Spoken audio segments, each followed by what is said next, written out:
Pinagpalang araw sa inyong lahat. Nandito po tayo ngayon sa Bahay Pag-ibig kasama ang MBS Online Raffle Ticket Family upang maghandog o maipabot ang aming pagmamahal. Nais po ng ating kumpanya na ipamahagi o ibalik ang biyayang kanyang natatanggap sa pamamagitan ng pagbigay ng mga tulong sa mga kapwa natin. At isa lang po itong Bahay Pag-ibig sa nabigyan ng biyaya. Ang pinakita ko palang litrato ay si Mother Teresa. Siya po ay isang madre at kinikilalang nagtatag o founder ng mga Missionaries of Charity.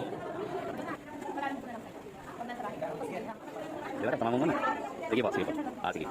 At yan po, may mga kasamaan po tayo, mga suko, mga pulis, mga teacher at iba-iba. Yan, may vlogger din po tayo at kasama din po natin ang ating mga founder dito.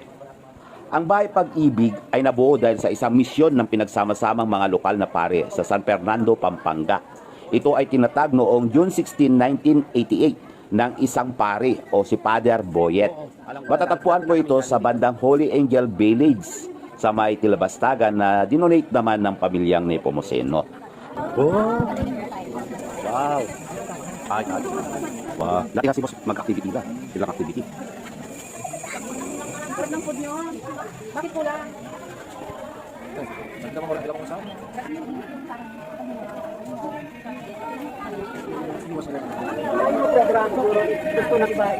God loves you.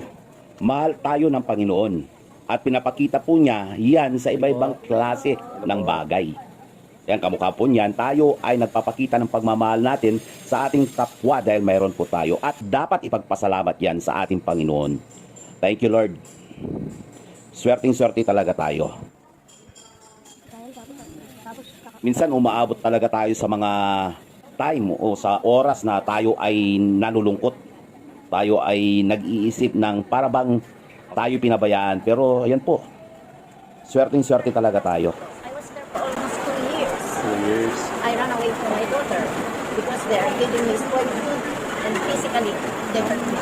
Oh, really? It's because I don't have money anymore. It's okay, God loves us. Yeah. God loves you. It's really a place to stay.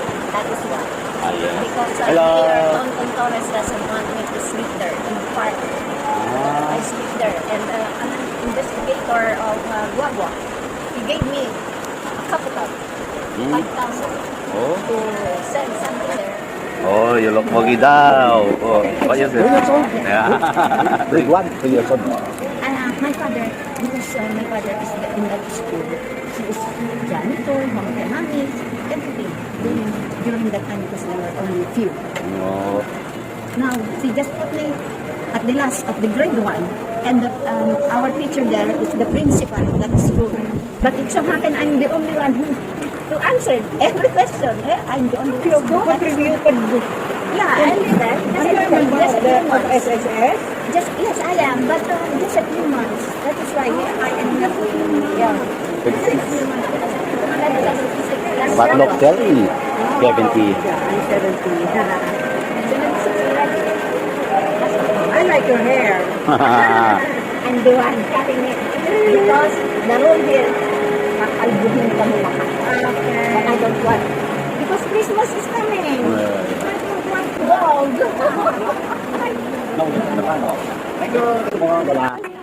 Nakakalungkot ang mga kwento ng ating mga lola.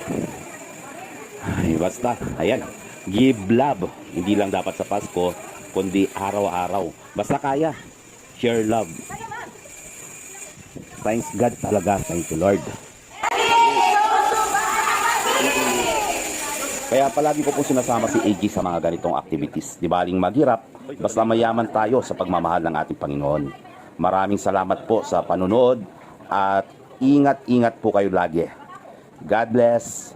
Bye-bye.